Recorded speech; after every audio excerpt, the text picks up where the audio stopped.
ഈ IIIC എന്നുള്ളത് labour ഡിപ്പാർട്ട്മെൻറ്റിൻ്റെ ഒരു സ്ഥാപനമാണ്, സർക്കാർ സ്ഥാപനമാണ് IIIC. അതിൻ്റെ ആസ്ഥാനം ചവറയാണ്.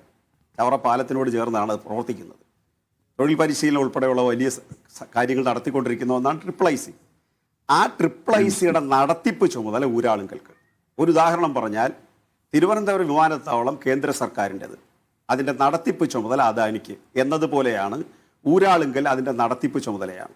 ഇന്നലത്തെ പലരും ചോദിച്ചിരുന്നത് എന്തിനാണ് ഊരാളുങ്കൽ കൊടുത്തതെന്നാണ്. ഇന്ന് അങ്ങ് ചോദിക്കുന്നത് ഊരാളുങ്കലിന് എന്താ കൊടുക്കാതിരുന്നെന്നുള്ളതാണ്. അതവിടെ ഇരിക്കട്ടെ. ഇതാണ് ഒന്നാമത്തെ കാര്യം. ഈ IIICയുടെ നടത്തിപ്പ് ചുമതല പൂർണ്ണമായും ഊരാളുങ്കലിനാണോ? താങ്കൾ എന്ത് തെളിവിന്റെ അടിസ്ഥാനത്തിലാണ് പറയുന്നത്? അതായത് നമ്മൾ തിരുവനന്തപുരം എയർപോർട്ടൊക്കെ അദാനിക്ക് കൊടുത്തതുപോലെ IIIC പൂർണ്ണമായിട്ട് ഊരാളുങ്കലിൽ വിട്ടു കൊടുക്കുകയാണോ? IIICയുടെ നടത്തിപ്പുമായി ബന്ധപ്പെട്ട അതിന്റെ നിയന്ത്രണം ഗവൺമെന്റിനാണ്. നടത്തിപ്പുമായി പ്രായോഗികമായി നടത്തിക്കൊണ്ടു പോകുന്നതിനാണ്. പ്രായോഗികമായി നടത്തിപ്പല്ല, അങ്ങനെ ഒരു സർക്കാർ സ്ഥാപനത്തെ പ്രായോഗികമായി നടത്താൻ ഒരു സ്വകാര്യ ഏജൻസി കൊടുക്കാറില്ല. അത് LDF സർക്കാരിന്റെ നയം പോലുമല്ല. ഒന്ന്. രണ്ടാമത്തെ കാര്യം, അവിടുത്തെ അക്കാദമിക് വിഭാഗം ഒരു നിമിഷം അവിടെ ഈ മേസൺ പണിക്കൊക്കെ വരുന്ന ഇമിഗ്രന്റ് തൊഴിലാളികൾ നമ്മുടെ നാട്ടിൽ കൺസ്ട്രക്ഷൻ മേഖലയിൽ വരുന്ന ഇതര സംസ്ഥാന തൊഴിലാളികൾക്ക്, അതിഥി തൊഴിലാളികൾക്ക് മേസൺ പണിയിൽ പരിശീലനം കൊടുക്കുക എന്നുള്ളതാണ് സ്ഥാപനത്തിന്റെ ഉദ്ദേശം.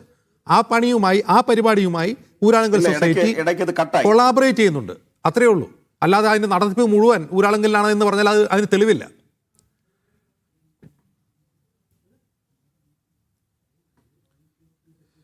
അജിംസെ, മറുപടി പറയാൻ സമ്മതിച്ചില്ലെങ്കിൽ മിണ്ടാതിരിക്കാം.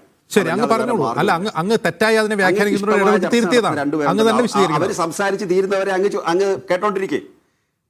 അവർ സംസാരിച്ചോണ്ടിരിക്കുന്നവരെ അങ്ങ് സന്തോഷമായിട്ട് കേട്ടോണ്ടിരിക്കേ. ഞങ്ങൾക്ക് വഴക്കിടാൻ വയ്യ.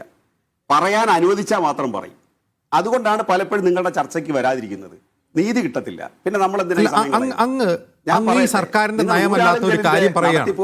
ഞാൻ അങ്ങയെ തിരിച്ചത് അങ്ങയുടെ ഗുണകാംക്ഷം കൊണ്ടാണ്. അങ്ങ് ഈ സർക്കാരിന്റെ LDFന്റെ നയമല്ലാത്ത ഒരു കാര്യം പറയാം. ഒരു സർക്കാർ സ്ഥാപനം ഊരാളുങ്കലിന്റെ നടത്തിപ്പ് ചുമതല കൊടുത്തിരിക്കുന്നു എന്ന്. അങ്ങനെ കൊടുക്കാറുണ്ടോ? എന്റെ അജിംസെ, അങ്ങ് പറയുന്നതിലുള്ള ഒരു പ്രശ്നം എന്താണെന്നറിയോ? ഊരാളുങ്കൽ ഒരു പ്രൈവറ്റ് ഫേം അല്ല. അങ്ങ് അത് മനസ്സിലാക്കുക. അല്ലെങ്കിൽ അങ്ങ് അറിയാൻ വയ്യാത്ത ഒരാളല്ല. അതൊരു സഹകരണ സ്ഥാപനമാണ്, സൊസൈറ്റിയാണ്, സഹകരണ സ്ഥാപനമാണ്. അങ്ങനെ സഹകരണ സ്ഥാപനത്തിന് ഒരു സർക്കാർ സ്ഥാപനത്തിന് പൂർണ്ണ ചുമതല കൈമാറിയിട്ടുണ്ട് LDF ഇതുവരെ എന്നാണ് എന്റെ ചോദ്യം. അത് LDF നയമാണോ? സമയം കളയാൻ പോകുന്നത് അല്ല. എനിക്ക് മറുപടി പറയാനുള്ളതെല്ലാം പറയാതിരിക്കാൻ വേണ്ടി അല്ലല്ല. എനിക്ക് ചർച്ചയ്ക്ക് മറുപടി പറയാതിരിക്കാനാണോ അങ്ങ് ഇതെല്ലാം? അല്ല, അങ്ങ് പറഞ്ഞോളൂ. അങ്ങ് ഞാൻ തിരുത്തിയതാണ്. അങ്ങയുടെ ഒരു ക്ലാരിറ്റി വേണ്ടി ചോദിച്ചാൽ അങ്ങ് തന്നെ വിശദീകരിക്കണം. അങ്ങ് പറഞ്ഞോളൂ. അതാ ഒന്ന് ഞാൻ ഒന്നുകൂടെ ക്ലാരിഫൈ ചെയ്യാം. IIIC ലേബർ ഡിപ്പാർട്ട്മെന്റിനെയാണ്. അതിന്റെ നടത്തിപ്പ് ചുമതലയാണ് ഊരാളുങ്കൽ ഏൽപ്പിച്ചിരിക്കുന്നത്. ഊരാളുങ്കൽ ഒരു സഹകരണ സ്ഥാപനമാണ്. അവിടെ വെച്ച് ക്ലോസ് ചെയ്യുന്നു. രണ്ടാമത് ശ്രീ വസന്ത് പറഞ്ഞ ഈ പദ്ധതി എവിടെ നിന്ന്, അദ്ദേഹം ഏത് ലോകത്താണ് ജീവിക്കുന്നത് എനിക്കറിയാൻ വയ്യ. 5 മാസമേ ആയുള്ള അയ്യപ്പ സംഗമം നടന്നിട്ട് 1000 കോടിയുടെ മാസ്റ്റർ പ്ലാനാ. എന്തെല്ലാം പെർമിഷൻ സെൻട്രൽ ഗവൺമെന്റ് തന്നെ തരണം. വനഭൂമിയുമായി ബന്ധപ്പെട്ടും മറ്റു കാര്യങ്ങളുമായി ബന്ധപ്പെട്ടും എന്തെല്ലാം വിദഗ്ധന്മാരുടെ പ്രോജക്റ്റുകളുടെ പ്രപ്പോസൽ തയ്യാറാക്കണം, അതിന്റെ എസ്റ്റിമേറ്റ് തയ്യാറാക്കണം. അങ്ങനെയുള്ളൊരു പദ്ധതിയാണ് 1000 കോടി രൂപയുടെ മാസ്റ്റർ പ്ലാൻ വേണ്ടിയാണ് അയ്യപ്പ സംഘം സംഘടിപ്പിച്ചത്. രണ്ടാമത് ഇവിടെ പറഞ്ഞത് CMന്റെ താമസത്തിന് വേണ്ടി. ഈ കണക്കിനകത്ത് വന്ന ഒരു കാര്യം കൂടി ക്ലാരിഫൈ ചെയ്ത് അതിലേക്ക് കടക്കാം. ഈ കണക്ക് ദേവസ്വം ബോർഡ് അംഗീകരിച്ചു കൊടുത്ത കണക്കല്ല എന്നുള്ളതിന് വ്യക്തതയുണ്ട്. ഇനി ഈ കണക്കുമായി ബന്ധപ്പെട്ടതിനകത്ത് വന്ന അനോമലീസ് എന്തൊക്കെയാണെന്ന് വെച്ച് കഴിഞ്ഞാൽ, CMന്റെ താമസത്തിന് അങ്ങ് അതിനകത്ത് കൊടുത്തിരിക്കുന്ന ഒരു ഹെഡിങ് ഞാനൊന്ന് വായിക്കാം. Furniture and miscellaneous items for existing office complex and guest house എന്ന് പറഞ്ഞാൽ, അജിംസന്റെ വീട്ടിലൊരു ചടങ്ങ് നടക്കുമ്പോൾ വീട് നവീകരിക്കുന്നത് പോലെ, ഒരു സ്ഥാപനത്തിലൊരു സംഭവം നടക്കുമ്പോൾ നവീകരണം നടത്തുന്നത് പോലെ അവിടുത്തെ ഗസ്റ്റ് ഹൗസ് നവീകരിക്കപ്പെട്ടതിന്റെ ഭാഗമായി 3,83,439 രൂപ ചെലവാക്കിയിട്ടുണ്ട്. അല്ലാതെ മുഖ്യമന്ത്രിക്ക് കട്ടിലും മെത്തയൊന്നും വാങ്ങിച്ചതല്ല. അത് നിങ്ങൾ ഈന്തപ്പഴത്തിലെ സ്വർണ്ണക്കുരു പോലെ ആക്ഷേപിക്കാൻ വേണ്ടി ഉണ്ടാക്കിയ ഒരു കഥ മാത്രമാണ്. അത് അവിടെ തന്നെ എടുത്തോണ്ട് പോയിട്ട്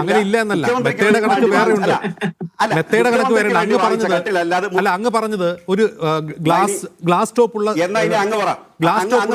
ടേബിൾ, അങ്ങ് പറഞ്ഞാൽ മതി കേട്ടോ. ഓക്കെ, ഗ്ലാസ് ടോപ്പുള്ള തടിയുടെ ടേബിൾ 4 വേണമെന്ന് എസ്റ്റിമേറ്റ് ഉണ്ടായിരുന്നു.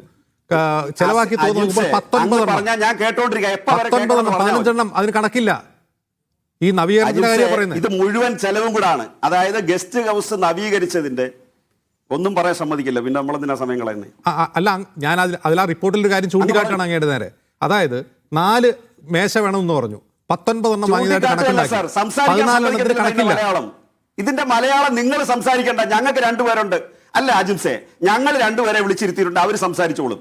അങ്ങ് സംസാരിക്കണ്ട, അങ്ങക്ക് മറുപടി ഇല്ല എന്ന് കേൾവിക്കാരെ അല്ല, അങ്ങയുടെ മറുപടി ഞാൻ കേൾക്കുകയാണ്. അതിനിടയിൽ ചില ക്ലാരിറ്റിക്ക് വേണ്ടി ചില കാര്യങ്ങൾ പറയാ.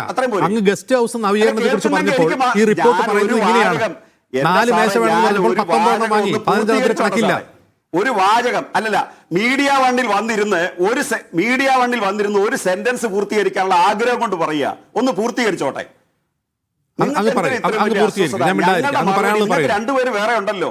ശരി, അങ്ങ് പറയും. നിങ്ങൾക്ക് 2-3 പേര് വേറെ ഉണ്ടല്ലോ. സാധാരണ 3 പേരെ ഇരുത്തുന്നത് 2 പേരെ കണ്ടുള്ളൂ. നിങ്ങൾക്ക് അസ്വസ്ഥത ഉണ്ടാവേണ്ട കാര്യമില്ലല്ലോ. ഞങ്ങൾ എന്ത് പറഞ്ഞാലും നിങ്ങൾക്ക് 3-4 പേരെ വെച്ച് ഡിഫെൻഡ് ചെയ്യാമല്ലോ.